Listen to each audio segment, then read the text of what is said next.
Welcome to How to Talk to Weirdos. Employee surveys show that the most common complaint in corporations is communication. Self-described weirdo Jeremy Doran is here to help. As host of the How to Talk to Weirdos podcast, Jeremy shares everything he's learned about communication. As an engineer, speaker, coach, and student of psychology, he shares his findings, tips, and techniques, plus his conversations with experts to help all of us, especially us weirdos, talk to each other effectively. And now, here's Jeremy Doran. Just recently, I almost got into a fight. Not an argument, an actual physical fight.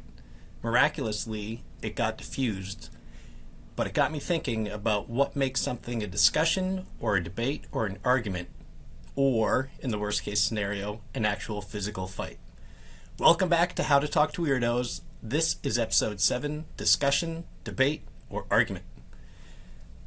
3 factors to be aware of which might shift the balance between the 3 of those. 1 is competitiveness. Just how competitive are you? How much do you want to win? I grew up in a large family. We are very competitive. We love to win. Not everybody does.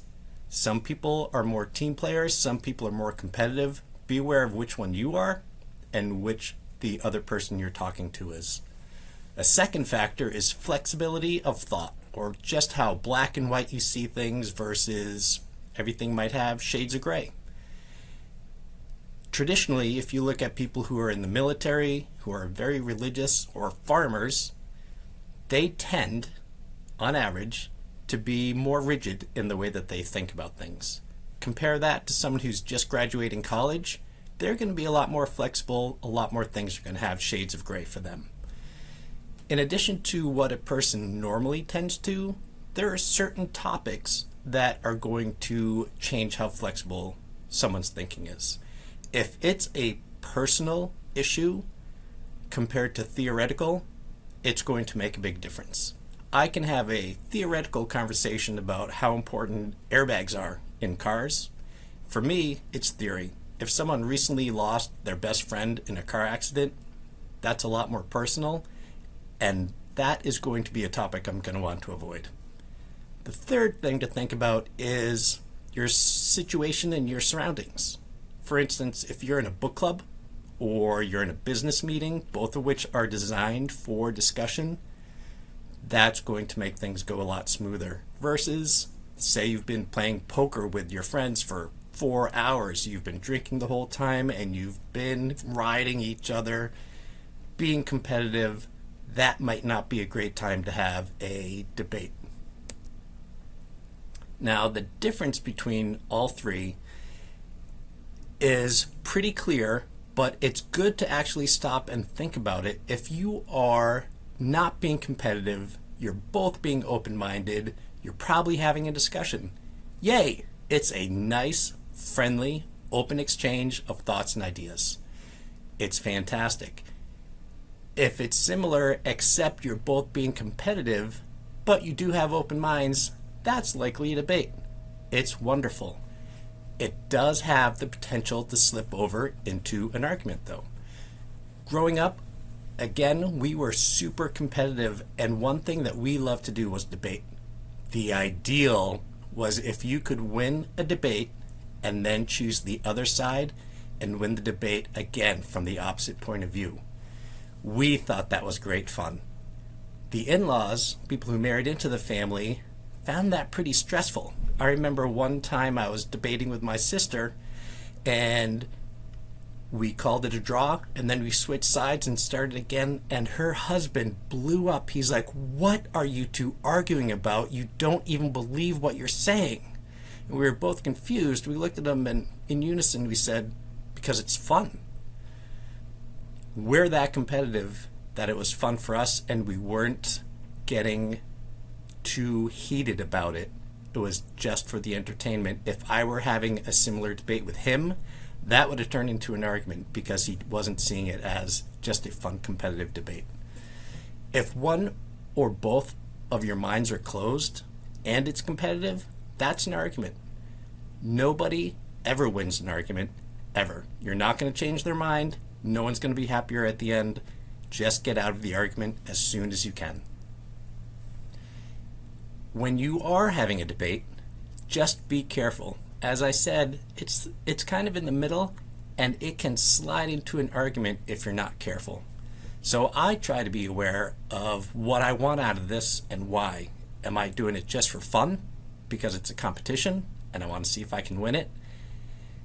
Is it an important topic that I want to explore and I want to learn more about it? If the other person can learn more about it, great. Then we are having a great debate trying to learn. If I'm trying to teach someone else a lesson, that's going to turn into an argument pretty quickly. Stay away from that. Another thing that's important is to check the other person's state of mind.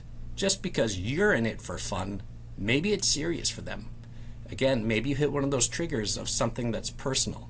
So just be very careful if you think that they are being competitive for the fun of it or because it's a serious issue. Is it theoretical or is it personal? Be aware.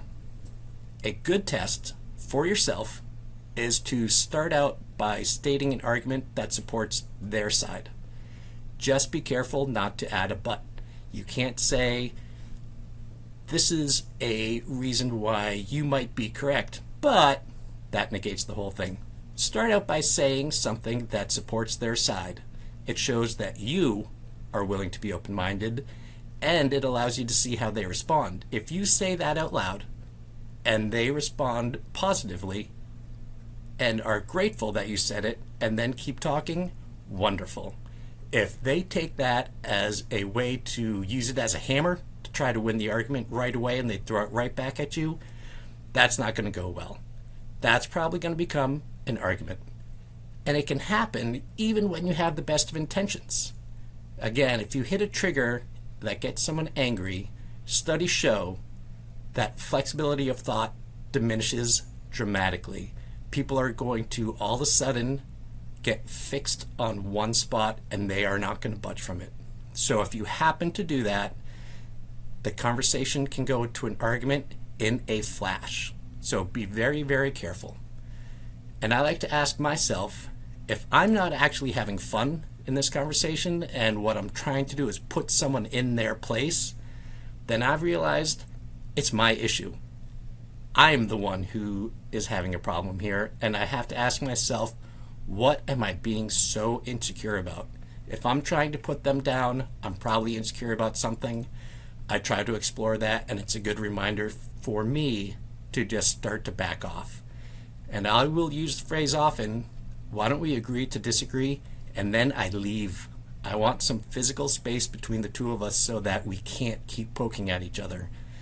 With space, things will calm down, and then when we do get back together, things can be okay, and we'll have a conversation about it.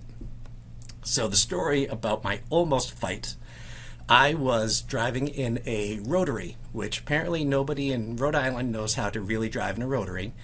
I was in the circle and a car came flying in from the outside, almost hit me. I had to slam on my brakes. I beeped my horn and I flipped him off. I was having a really bad day and I was pissed. He slammed on his brakes, got out of his car, and started walking towards me. I was so mad, I opened up my door, got out of my car, and walked right back at him. We were just on the verge of having a fight, and he yells at me. He says, "What the hell was that all about?" And I said, "I had the right of way. You almost hit me." And he paused for a second. He said, "I didn't know you had the right of way. What's with the finger?" And I was still so mad. I'm like, "I was scared and angry and I shouldn't have given you the finger. I'm sorry." He said, "Well, I'm sorry I didn't know you had the right of way." And we both stalked off, still angry, but remarkably, as competitive and angry as we were both able to see the other person's point of view, and it got diffused. It was pretty remarkable. So, when you're thinking about conversation, debate, and argument, we gave you some things to think about. As we wrap up, take note, none of the things I talked about are foolproof, but being aware of the differences can certainly help. If you stop and check where you are, stop and check where the other person is, it's going to go a long way. If you guys have other suggestions, I would love to hear them. Please share. You can reach out and let me know your story or your suggestion for how to diffuse an argument. I would love to hear it and talk about it in a future episode. Next week, I have a very special guest. Matt Abrahams from the podcast Think Fast, Talk Smart is going to be joining us. He's got some great tips which are very concrete about things that you can do that are going to make communication better. I hope you can tune into that one as well. You'll be glad that you did. Until then, have a great week.